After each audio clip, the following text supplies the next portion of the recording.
husband's secret base in the Arctic where he's been plotting to run away forever, and I'm going to tell it the same way I told the officer at the small airport with the snowburned cheeks and the clipboard who asked whether I was traveling for business or foreclosure. I'm Mara, 34, an urban hydrologist with a pocketful of dye tablets and a temper that only looks calm because I spend my days persuading rivers to reveal their habits. And yes, I am painfully aware of the irony that I failed to notice the flood forming under my own roof while I was busy modeling other people's disasters. It began, like most betrayals do, not with a dramatic confession but with logistics. A pile of thermals appeared in our hallway that didn't match the brand he buys when he's pretending to budget. A receipt slid out of a parka pocket when I was looking for a pen. Chartered flight, Troms to station K17. K17 isn't a thing you can book the way you book a seat at a restaurant. Station K anything is the way people who admire secrecy dress up a location. I turned the paper over, half expecting the universe to provide footnotes. It gave me a coffee stain shaped like a question mark.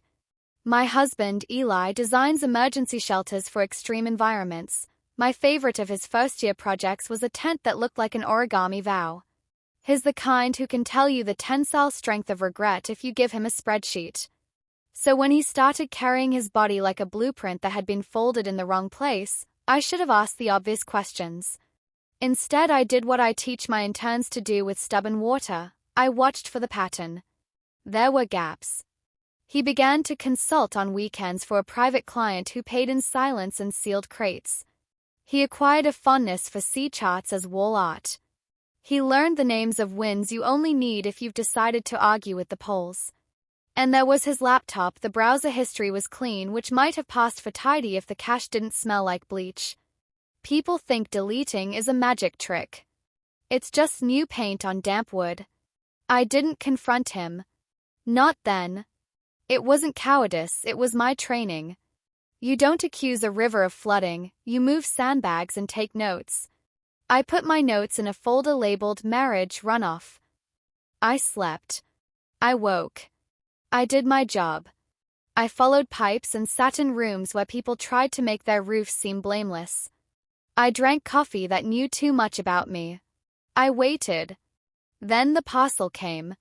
Postmarked from Nordic Logistics Hub 3, a phrase that smells like freight and secrets. Inside was a survival beacon, the kind you register so that if you go down in snow that wants to keep you, satellites will tell a man with a helicopter where your last stubborn thoughts occurred. There was a note in Eli's neat, unassertive handwriting. Test this for me? Want to be sure battery holds in cold. No hello, no please, just a task tucked into our life like a splinter. The registration fields weren't blank. Owner, E. Larkin. Secondary contact, A.H. The initials weren't mine. I swallowed one of my dye tablets just to have something in my mouth besides his name. Don't worry, they're food grade. I've made punch with them. It tastes like science and cactus. I texted him, storm drains on 15th clogged again. Want to do dinner at 6? He replied with a heart and a promise to be late and a photo of a sunset that wasn't ours. I booked flights the next morning before my better angels woke up enough to argue. 2 hops and a prop, then a small plane with cheeks of ice and a pilot who introduced himself as Rune and said, "We don't fly into the Arctic. We borrow it and promise to behave." I promised. I lie well when I'm cold. The world changed color at 60 degrees north. Everything got honest. Snow became the kind of white that judges shoes. The air stopped carrying other people's conversations and started practicing its own. Rune's breath made little sermons in the cockpit, the kind that end with everyone telling the truth. He pointed with a gloved finger at a seam in the white and said, "Lead." Melting channel from sea ice, black water smoking in the cold. Beautiful like a wrong idea at the exact right time. Station K17 was not on any map he showed me. He banked, and there it was, like a secret someone had set down and forgotten to pick up. A rectangle of steel half buried in snow, a wind mast leaning into the sky like it wanted to apologize, a thin antenna that had pretensions of greatness. No flags. No insignia. I have been to construction sites that thought more highly of themselves. The plane didn't land so much as decide to stop. "I wait 30 minutes, Rune said. If 31, I file sadness. I shook his hand with a numb grip and stepped into cold so clean it made my lungs feel like they'd been lying their whole lives. I didn't knock. I don't know why people knock on doors that were bolted before they were born. The outer hatch yielded to a keypad and a dirty trick. I tried the only date I knew Eli wouldn't forget, the day we watered a lemon tree with champagne because neither of us wanted to drink a second glass after the little blue line turned into a thin blue promise that didn't keep. The lock clicked like a throat clearing. Of course it did. Men don't prep for betrayal by inventing new numbers, they repurpose anniversaries. Inside was air that had been taught manners. Warmth with a trace of diesel and an undertone of electricity thinking. A corridor led to a commons with a bolted-down table, a couch that remembered college, racks of outerwear arranged as if the coats would someday attend a wedding. A map of the archipelago pinned with sewing pins like a dressmaker's fitting. A whiteboard with his handwriting doing math like a charm, and beneath it, a list titled Departure Protocol that made my teeth cold again. Each bullet was the opposite of improvisation, fuel reserves. Ice thickness. Window. Kit. Message. Message, I said out loud, like maybe my voice could will it into something kind.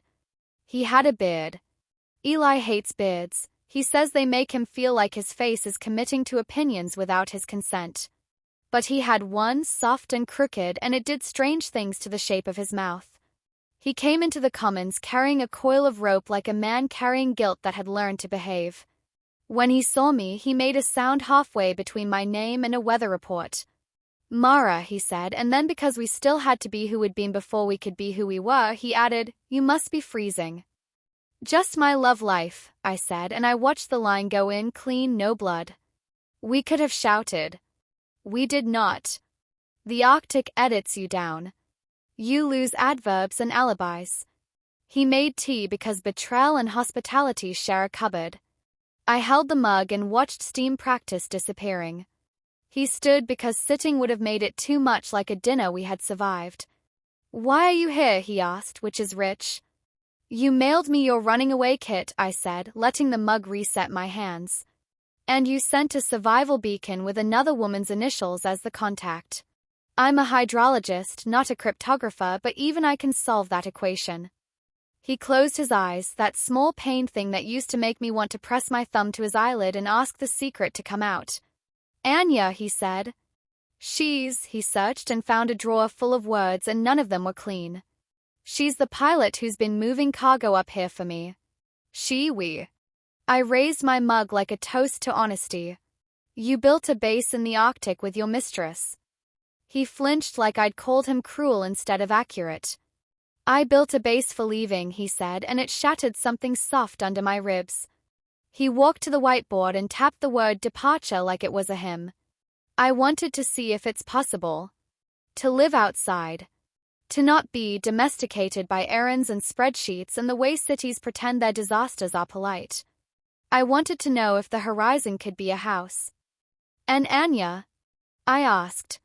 "She wanted to know if she could be more than a vector," he said. "She wanted to learn the names of ice she flies over. She is," he looked exhausted by compliments, "dangerous in small, careful ways. It's possible to hold two truths at once." He'd built a miracle with his hands, and he'd built a lie with his absence. I set my tea down and walked through the station because anger downloads easier when you have floor plans. 3 bunks, 3 lockers. The third was empty except for a sweater of mine I thought I'd left at a friend's house last year. He had brought my sweater here without bringing me. The cruelty of that generosity made my knuckles sing. The southern hatch led to the snow. He followed me out, of course. The light was the color of paperwork. Wind stroked the snow with a patience that had nothing to say about humans. Off to the east, a small airplane, Anya's I would learn, sat with her nose pointed at a ribbon of sky that looked compassionate. A string of flags marked the route to a flow where instruments blinked like polite aliens. "Did you ever plan to tell me?" I asked, my breath-making speech bubbles the wind read and then erased. "When I'd made it safe," he said, a million men's line. "I bury people who were waiting for safe," I said, and his mouth twisted with the memory. He had met my grief before years ago on a kitchen floor when we sat with a plant pot between us that held more future than we could stand. He reached for the rope like a man reacquainting himself with something honest. "Come on," he said, not to charm me, but because he is a teacher even when teaching is the last kindness. "Let me show you why. If you still want to leave after that, rune's still on the frequency." We roped in, old habit, clipped to each other so if one goes through a story you didn't plan for, the other has a chance to hold you up, and we stepped onto the ice. It sang a dull, baritone note under the crampons, the sound of a door remembering it could be water. He showed me the rig he'd built to measure thickness, the auger he'd coaxed through stubborn ice like a conversation, the small buoy he designed that could quietly gossip with a satellite without telling the world which language it spoke. He showed me the data, a winter thinner by centimeters that will be meters that will be something we tell ourselves is normal because our species loves comfort more than truth. He showed me the little stove that hissed like it believed, the stores of pemmican and freeze-dried curry, our marriage had a curry, the library of field manuals and Annie Dillard because of course, and a notebook full of drawings that turned shame into careful lines. He'd sketched the ridge of snow that held the station like an arm, the way wind leaves its autograph on drifts, all the small architectures of weather. "Were you going to live here?" I asked, after a long minute in which the only honest sound was our own breath, forever. He stared out at a horizon that didn't intend to move for either of us. "Not forever," he said. "Until I remembered how to be a person who could come back." "And Anya?" It was a woman's pettiness in a parka, I allowed it. He surprised me. "She was never supposed to be the exit," he said quietly. "She's the person who kept this from being suicide." Anya appeared then, as if summoned by candor. She was shorter than I expected and colder, not in temperament but in palate, pale eyelashes, a mouth that had practiced not saying more than it had to, the kind of posture that makes knives behave. A fur ruff framed her face, and she looked at me the way pilots look at weather, assessing, not greedy. "You must be the wife," she said in an accent that made the vowels wider. "You have his patience in your shoulders." I wanted to hate her immediately. It's humiliating to discover your capacity for nuance at the literal end of the earth. "I have his beacon in my pocket," I said. "You put your initials on it." She nodded once. "He was going to leave without telling you if I didn't make a fuss," she said. "He is very brave in machines and a coward with phones." She didn't look at him when she said it. "So I told him I would not fly fuel up unless he told you. Then I mailed you the beacon when he delayed. I am not proud of the method, but I dislike being accomplice to a ghost." It wasn't the story I had written in my head for the other woman.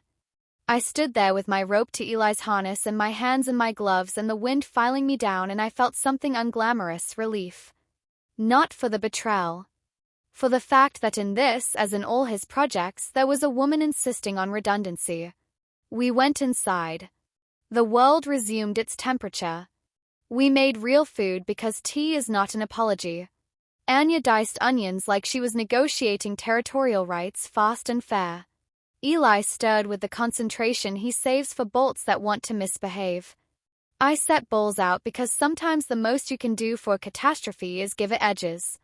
We ate. We talked like people who have decided not to shout because the storm is louder. I asked questions like a professional. Who fronted the money? A foundation with a mission statement so earnest it felt like a dare.